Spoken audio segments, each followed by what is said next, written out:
Assalamualaikum warahmatullahi wabarakatuh. Baiklah, kita akan mulai materi kita. Hari ini adalah tentang logistik manajemen. Oke. Jika kita bicara tentang distribusi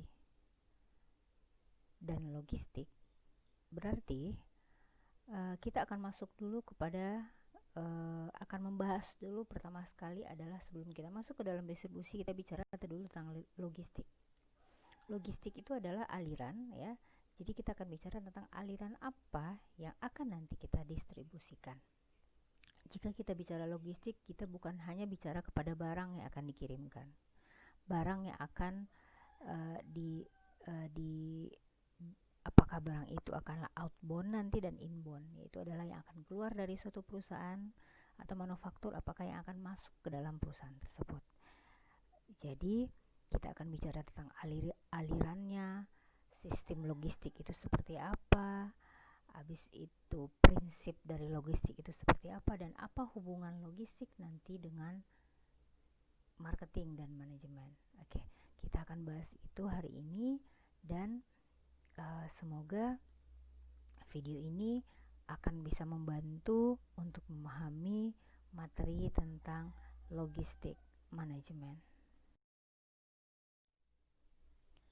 Oke, di saat kita bicara tentang logistik, berarti kita bukan hanya bicara tentang aliran. Oke, aliran apakah yang berhubungan dengan logistik? Apakah cuma barang saja? Apakah itu barang yang masuk ataupun yang keluar? Tidak. Jadi kalau kita bicara tentang manajemen logistik, berarti kita bicara secara include keseluruhan. Oke, pasti sebelum barang itu akan dialirkan, akan keluar ataupun masuk, itu pasti ada aliran informasi terlebih dahulu. Aliran informasi yang menyatakan bahwa apa yang akan dikirimkan, berapa yang akan dikirimkan, kepada siapa akan dikirimkan, dan bagaimana pula standar kualitas terhadap apa yang akan dikirimkan. Dan selanjutnya itu akan menghasilkan, informasi tersebut akan menghasilkan aliran barang. Apakah barang itu nanti adalah dari pemasok kepada perusahaan, atau apakah dari perusahaan nanti barang itu akan dikirim kepada distributor atau end user. Dan selain dari aliran barang dan informasi, logistik itu juga nanti akan menghasilkan aliran uang. Ya, karena pengiriman ataupun penerimaan dari barang ataupun jasa itu akan menghasilkan atau akan menimbulkan biaya atau uang. Jadi ada di situ juga merupakan aliran cost. Oke. Itu logistik. Oke. Sekarang bagaimana tentang manajemen? Oke. Jadi bagaimana caranya suatu perusahaan itu, ya, merencanakan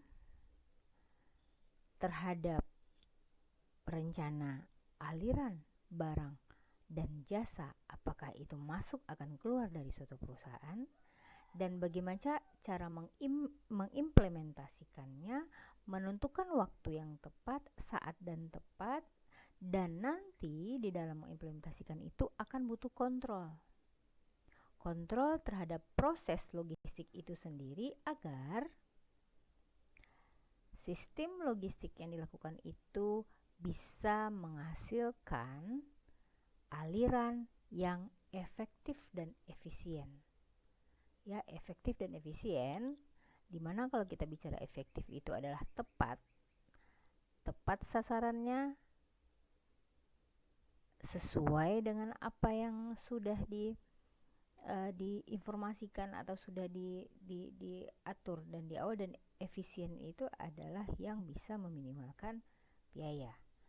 Oke. Terhadap apa? Terhadap aliran barang itu sendiri atau jasa itu sendiri, penyimpanannya, dan informasi-informasi yang terkait dengan aliran tersebut dalam rangka memenuhi permintaan konsumen, dalam rangka memenuhi pesanan atau permintaan, atau dalam rangka memenuhi apakah permintaan itu berdasarkan dari luar atau perusahaan yang memiliki permintaan keluar.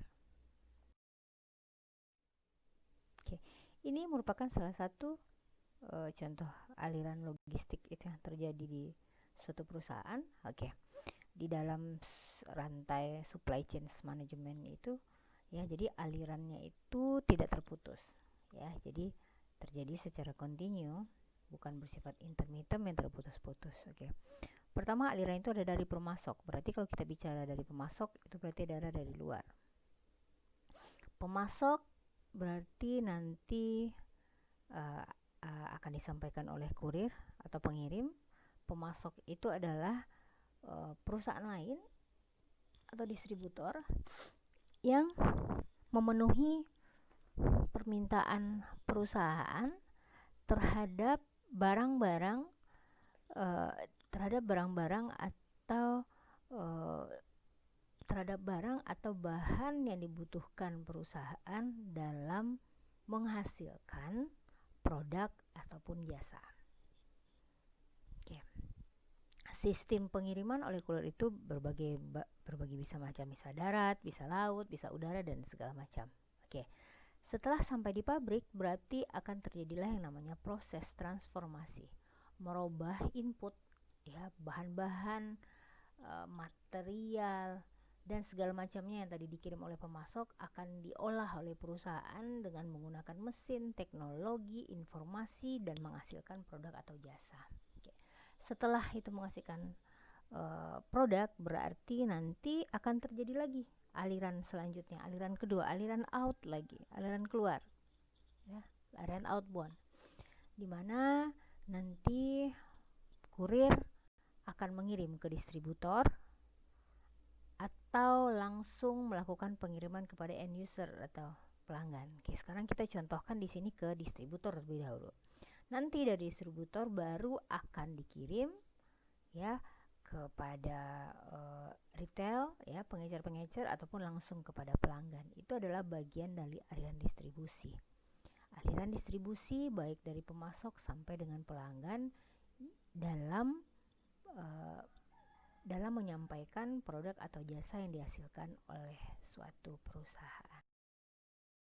Oke, seperti yang dibahas sebelumnya di slide yang pertama, kalau sistem logistik itu tujuannya adalah bagaimana caranya menghasilkan suatu distribusi yang efektif dan efisien agar bisa memenuhi permintaan. Oke, berarti kalau seperti itu di dalam sistem logistik harus ada tujuan atau goal-nya. Berarti tujuan atau goal yang harus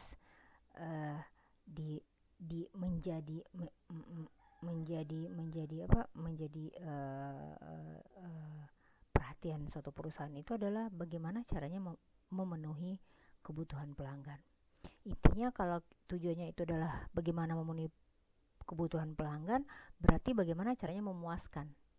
Berapa yang dibutuhkan itu bisa dikirimkan sesuai dengan permintaan, tepat waktu, tepat harga, dan tepat sistemnya. Oke.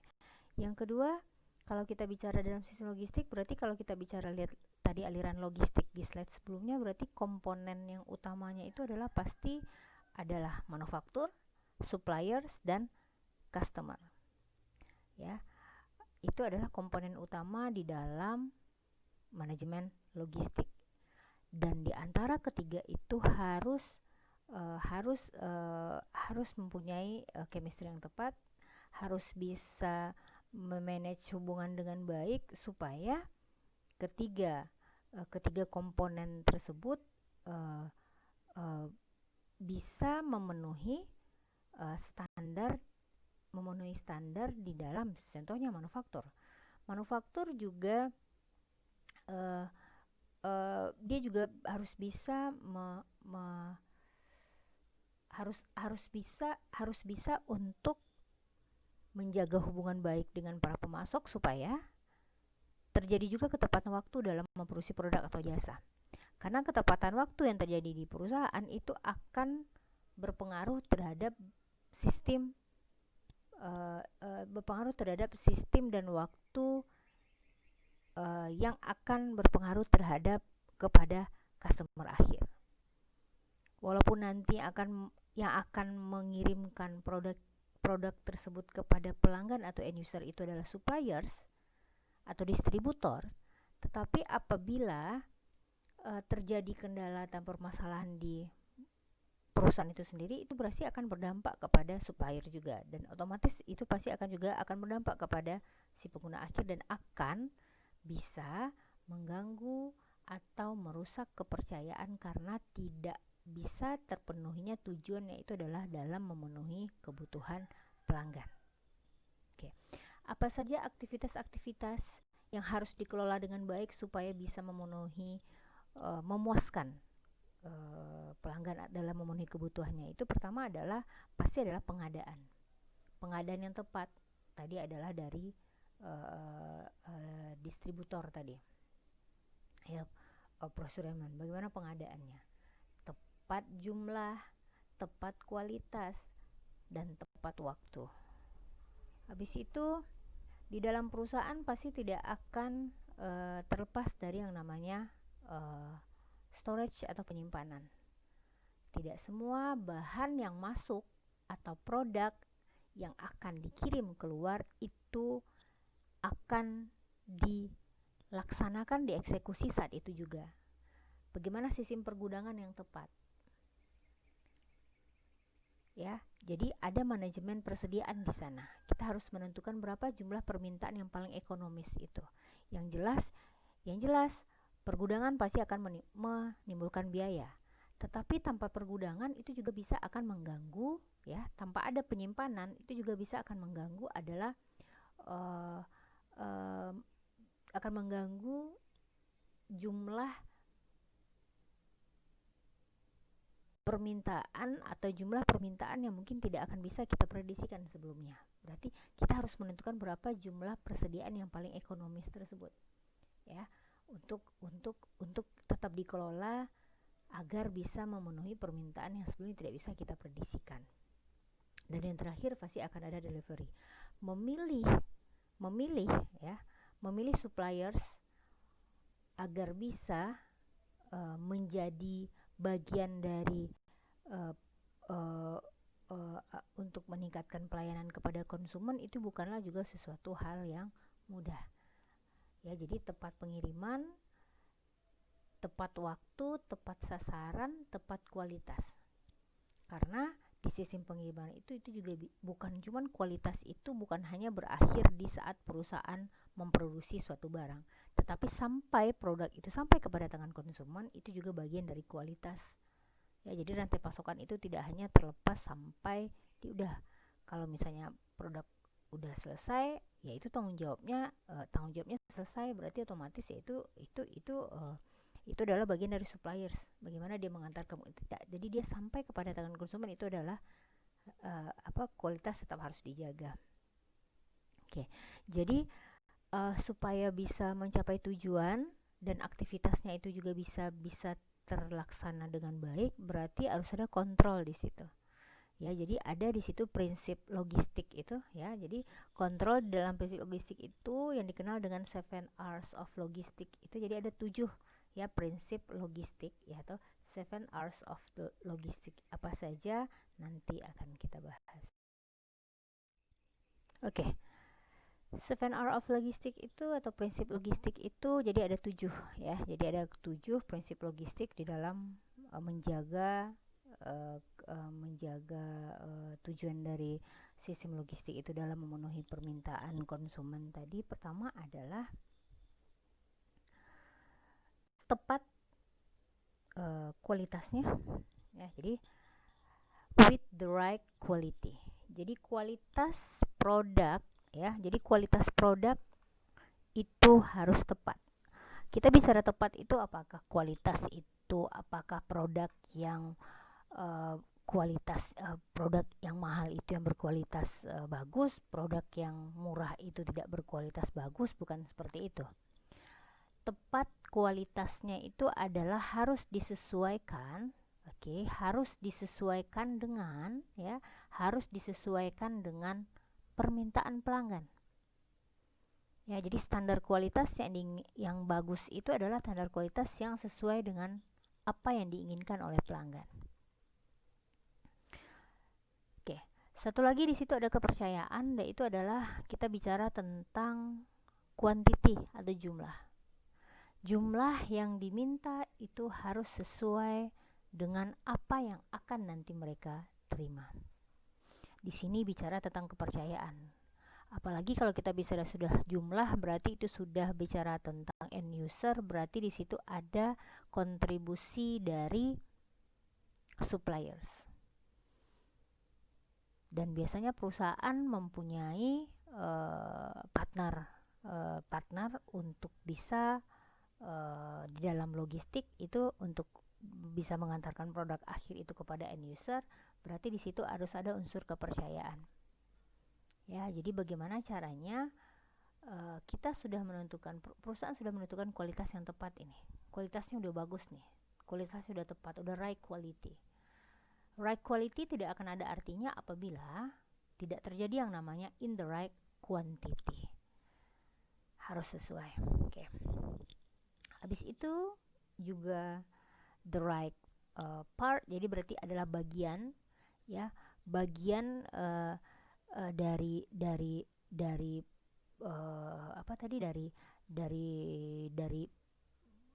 produk itu sendiri yang berhubungan dengan dari kualitasnya itu juga harus tepat. Habis itu juga adalah selanjutnya yang ke tiga itu adalah at the right location. Jadi harus bisa dirinci ini pengirimannya kemana, akan dikirimkan dari mana, dan untuk menuju lokasi terhadap pengiriman tersebut, ya, logistiknya ini, si suppliersnya yang tepat ini siapa, agar the right location itu sangat berpengaruh kepada and the right time. Jadi ketepatan waktu. Jadi bisa saja nanti kita sudah punya barang yang kualitasnya bagus, bagian dari barang itu sudah dikelola dengan baik, dan itu juga ada kuantitasnya itu sudah sesuai, tetapi salah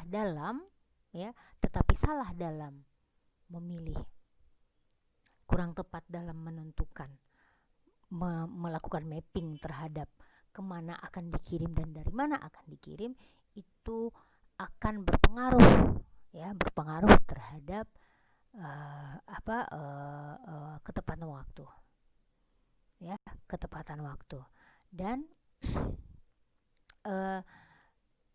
itu semua itu akan berakibat kepada satu lagi, the R yang keenam, yaitu adalah the right cost. Itu adalah biaya yang tepat. Bagaimana caranya menekan biaya tersebut? Ya, bagaimana caranya menekan biaya tersebut?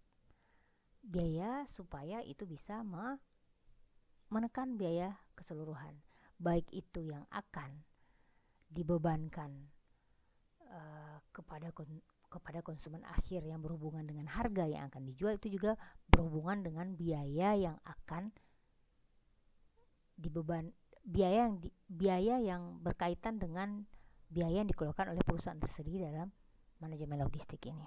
Dan keenam prinsip logistik tadi itu akan bisa terjadi the right part, the right quality, the right quantity, right location, dan the right time, dan the right cost, itu akan bisa dikelola dengan baik apabila semuanya itu bisa terkoordinasi dengan baik, atau bisa dikelola dengan baik apabila itu terjadi tidak terjadi ketidaktimpangan, yaitu adalah berarti dengan semua itu bisa terjadi apabila adanya the right information. Jadi komunikasi antara distributor dengan perusahaan untuk menentukan kualitas, komunikasi antara si pengguna akhir terhadap produk yang dihasilkan oleh perusahaan, berhubungan dengan kuantitas, berhubungan dari bagian dari perusahaan produk tersebut atau jasa tersebut, ya, itu harus dikomunikasikan dengan tepat. Setelah itu, untuk melakukan pengiriman, perusahaan juga harus mengkomunikasikan semua itu dengan melihat, memapping kemana, ke siapa, dan kapan akan dikirim. karena itu akan berpengaruh terhadap ketepatan waktu dan juga biaya. Itu adalah prinsip dari logistik. Oke, selanjutnya kita bicara tentang lingkungan, ya, lingkungan logistik itu, ya. Jadi jadi lingkungan global logistik itu, kalau kita bicara global berarti kita bicara bukan di internal perusahaan saja. Kalau kita sudah bicara global, kita tidak akan terlepas dari sesuatu yang bisa dikontrol dan yang tidak bisa dikontrol. Kalau kita bicara tentang lingkungan logistik, berarti kita ada dua hal yang harus kita pertimbangkan di sini. Pertama adalah sesuatu yang bisa dikontrol oleh perusahaan sendiri, dan yang kedua adalah sesuatu yang tidak bisa dikontrol. Oke. Kalau kita bicara sesuatu yang bisa dikontrol atau controllable elements di dalam logistik ini, berarti sesuatu yang bisa diatur, sesuatu yang bisa dikelola, sesuatu yang bisa dihadapi, sesuatu yang bisa dipertimbangkan oleh perusahaan, yang berhubungan dengan perusahaan. Apa contohnya? Atau kita kenal namanya dengan logistik eksekutif. Itu seperti apa? Pertama adalah inventory. Inventory itu keputusan akhirnya adalah di tangan perusahaan. Seberapa perusahaan menyimpan persediaannya, inventory dalam apakah itu bahan baku, bahan penunjang, produk akhir. Dan itu juga pasti akan berpengaruh kepada warehousing atau storage. Warehousing atau storage itu juga harus dikelola dengan baik. Tujuannya adalah bagaimana supaya perusahaan bisa tetap menjaga hubungan baik dengan pelanggan. Hubungan baik dengan pelanggan itu adalah bagaimana caranya pelanggan ini tetap bisa terpuaskan. Sementara di satu sisi, kalau kita bicara tentang warehousing atau storage, seperti kita juga tidak bisa terlepas dari yang namanya biaya. Jadi warehouse atau storage itu menghasilkan pastinya biaya. Bagaimana caranya bisa mengelola persediaan yang bisa meminimalkan biaya? Atau di situ kita bicara tentang salah satunya, contohnya adalah EOQ, Economic Order Quantity. Berapa yang harus dikelola, persediaan yang harus dikelola oleh perusahaan yang bisa meminimalkan biaya, namun tetap bisa menjaga hubungan dengan pelanggan. Selanjutnya kita bicara tentang packaging. Packaging juga adalah bagian dari yang tidak akan terlepas dari logistik. Packaging apakah tetap bagian dari kualitas? Iya.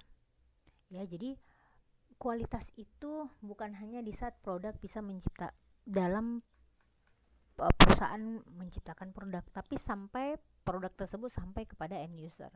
Jadi di situ peran packaging sangat menentukan. Packaging adalah bagian dari nilai perusahaan itu sendiri yang berhubungan dengan produknya. Dan itu juga akan menentukan di dalam yang namanya yang 7R logistik tadi, prinsip logistik. Packaging akan menentukan yang namanya the right cost atau biaya. Habis itu customer service. Menjaga hubungan baik dengan pelanggan berarti kita harus mempunyai kontrol terhadap pelayanan kepada customer. Perusahaan harus tetap mempelajari keinginan konsumen itu yang tidak terputus hanya sampai produk sampai kepada pelanggan itu selesai. Tetapi ada yang namanya pengembangan dan penelitian terhadap apa sih keinginan konsumen itu pasti akan selalu berubah-ubah. Berarti di situ yang namanya itu udah bagian dari customer service. Bagaimana sih caranya keluhan itu bisa ditekan? Keluhan bisa ditekan adalah dengan memperbaiki kualitas produk.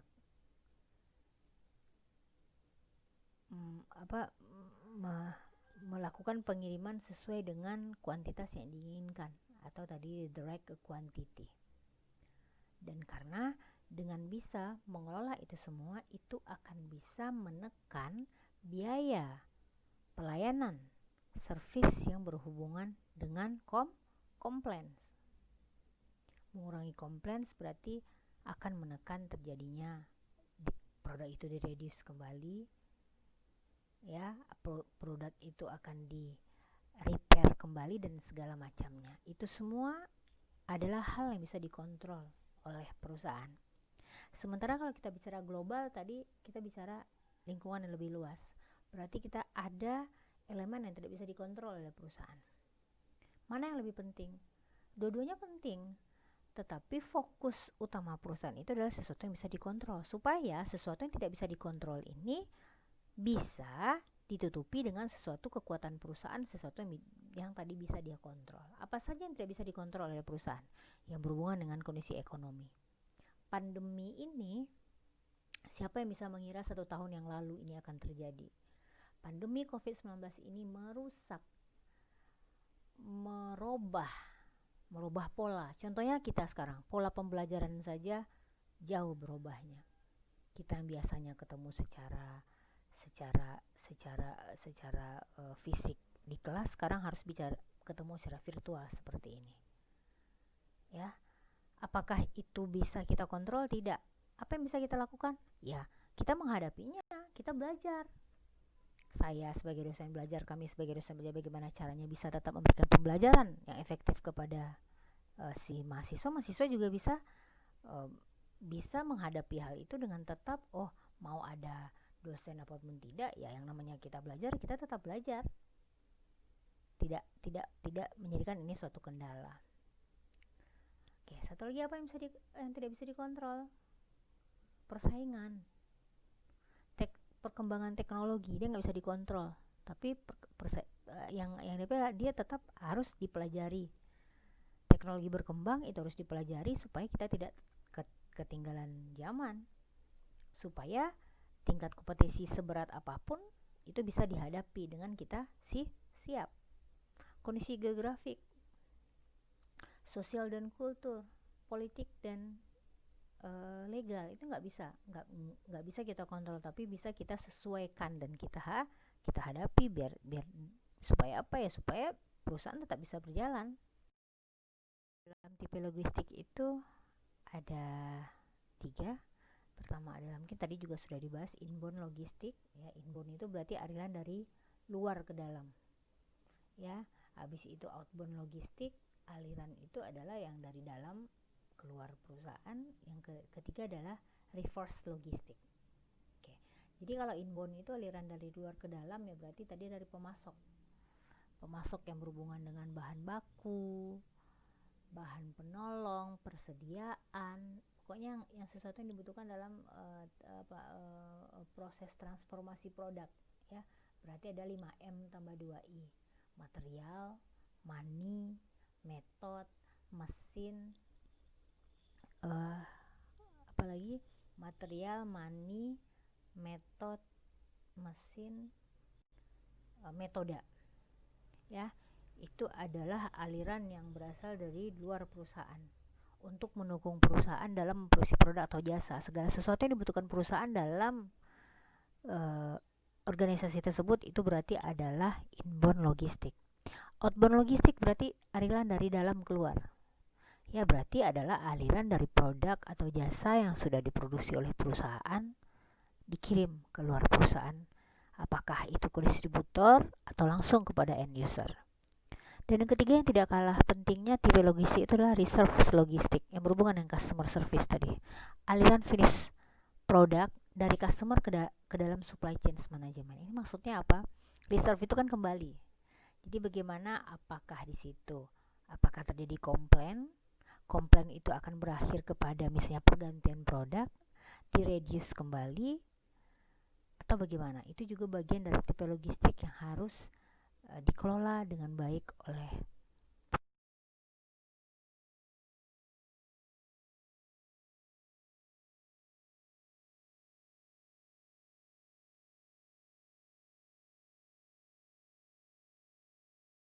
ini salah satu contohnya. Ini adalah perusahaan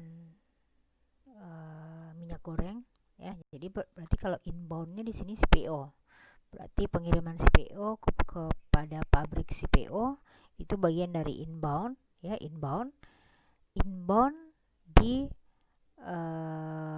perusahaan CPO, inbound bagi perusahaan CPO ya. Jadi bisa masuk, berarti dia bekerja sama dengan perusahaan kelapa sawit itu sendiri, dalam cangkang sawitnya itu sampai ke perusahaan CPO, itu berarti inbound. Oke. Sementara pabrik CPO kepada mengirim pasokannya kepada pabrik minyak goreng setelah CPO itu sawit itu diolah menjadi CPO, berarti akan menjadi outbound bagi perusahaan CPO-nya, tetapi menjadi inbound bagi perusahaan minyak gorengnya, minyak CPO tadi. Oke, jadi di sini ada dua. Jadi sekali lagi, pada pabrik CPO cangkang sawitnya, jadi sawit dari pabrik itu yang dikirim kepada perusahaan itu adalah inbound bagi pabrik CPO atau perusahaan CPO, dan minyak CPO-nya itu outbound bagi si pabrik CPO atau distribusi fisiknya, dan itu akan menjadi inbound bagi si pabrik minyak goreng. Oke, habis itu, sementara dari pabrik minyak gorengnya, outboundnya apa? Outboundnya adalah produksi minyak goreng fisik itu sendiri yang akan dikirim kepada distributor kah atau langsung kepada end user. Tapi biasanya jarang ya, kita beli minyak goreng langsung kepada pabriknya. Pasti kita minyak gorengnya adalah kita dapatkan dari retail kecil. Oke. Di situ yang reserve stock tadi terjadinya kapan? Reserve stock itu terjadi misalnya di di retail nantinya ternyata kemasannya nggak sesuai, produknya rusak atau seperti apa. Berarti secara si end user nanti akan mengomplain itu ke retail. Apa tanggapan retail? Apakah langsung diganti ya, atau apakah itu harus dikirim ulang lagi ke si pabrik? Itu bagian adalah reserve, dan mengelola reserve itu adalah sangat penting supaya reserve itu bisa ditekan ya, bisa ditekan aliran reserve itu.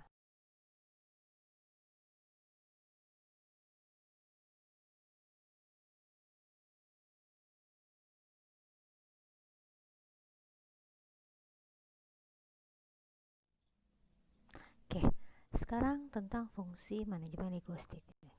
Fungsi manajemen logistik itu pada dasarnya intinya adalah bagaimana cara mengendalikan. Mengendalikan apa? Mengendalikan terhadap kebutuhan, perencanaan dan penentuan kebutuhan. Kebutuhan berarti berhubungan dengan inbound tadi, berapa yang akan masuk kepada perusahaan, pasti harus dikendalikan dengan cara menentukan dengan tepat berapa yang dibutuhkan oleh perusahaan dalam memproduksi produk itu sendiri, dan berapa juga yang harus dikelola perusahaan yang berhubungan dengan bagaimana caranya menjaga stabilitas jumlah persediaan. Itu pertama harus dikendalikan, dan semua itu pasti ya akan mempengaruhi pengadaan ya yang harus dikelola oleh perusahaan. Kalau kita bicara berhubungan dengan pengadaan, berarti kita tidak terlepas dari yang namanya bagaimana cara kita mengelola penyimpanan dan penyaluran. Sistem inbound dan outbound yang terjadi di perusahaan itu seperti apa? Sistem pengirimannya. Apakah perusahaan memilih FIFO, LIFO, dan segala macam, itu juga adalah berhubungan dengan penyimpanan dan penyaluran. Sementara dalam melakukan penyimpanan dan penyaluran berhubungan dengan bagaimana sistem distribusinya tadi, apakah memilih freeze in, freeze out, atau LIFO, last in, last out ya. Berarti itu akan juga menentukan sistem pemeliharaan. Kalau ternyata produknya itu sangat rentan sekali terhadap yang namanya waktu, sangat rentan sekali, sangat sensitif sekali terhadap yang namanya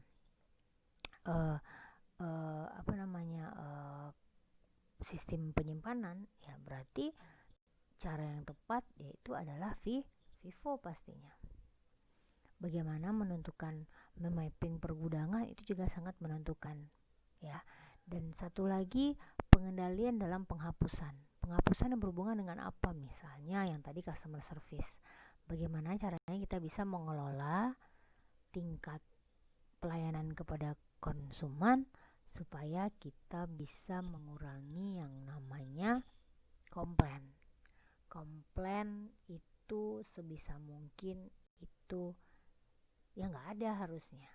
Berarti nggak ada komplain, berarti orang akan menandakan kalau customer itu puas terhadap apa yang dia nikmati, berarti puas terhadap apa yang sudah diberikan oleh perusahaan. Dan hal itu dan semuanya itu tidak terlepas dari bagaimana caranya mengelola atau mengendalikan. Inti dari segalanya adalah bagaimana caranya mengendalikan anggaran terhadap perencanaan dan penentuan kebutuhan apa yang dibutuhkan oleh perusahaan.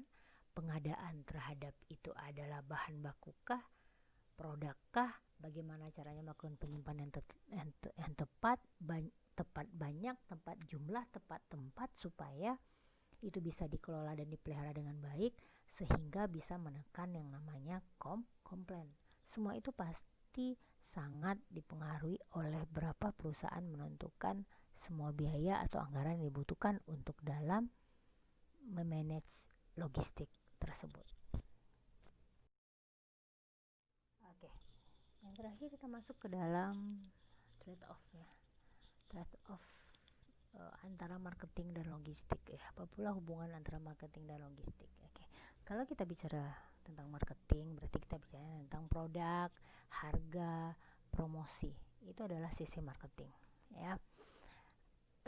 Sementara untuk bagaimana kita marketing itu bisa berjalan sesuai dengan perencanaan, itu tidak terlepas harus disupport oleh sistem logistik yang tepat, prinsip logistik yang dijalankan.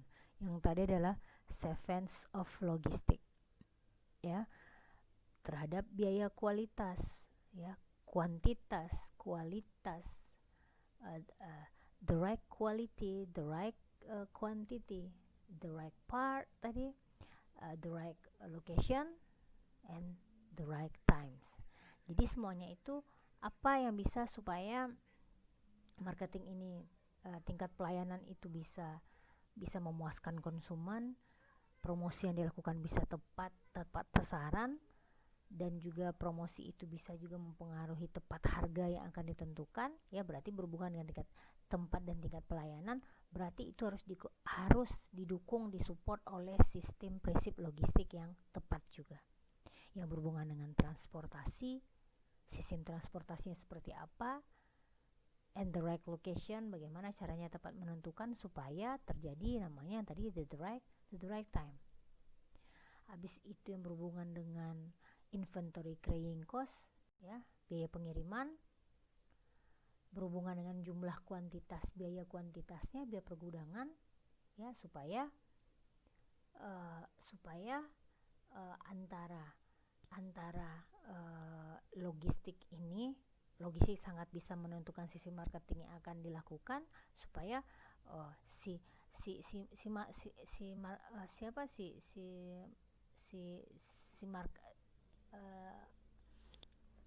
perusahaan ini dalam promosi sudah jor-joran bicara tentang ini produknya seperti ini kualitasnya bagus segala macamnya apa dan semacam itu, janji di awal. Kalau kita bicara promosi itu janji di awal itu promosi yang dilakukan perusahaan tidak akan bisa terlaksana apabila tidak didukung oleh sistem logistik yang tepat. Jadi marketing dan logistik adalah dua hal yang saling mempengaruhi dan saling mendukung satu sama lainnya supaya tujuan dari perusahaan itu dalam bisa menghasilkan produk yang bisa memuaskan konsumen itu bisa terpenuhi. Oke. Ini terakhir materi kita terhadap yang berhubungan dengan logistik manajemen. Semoga penjelasannya bisa dimengerti dan sampai ketemu lagi di materi yang lainnya. Oke, assalamualaikum.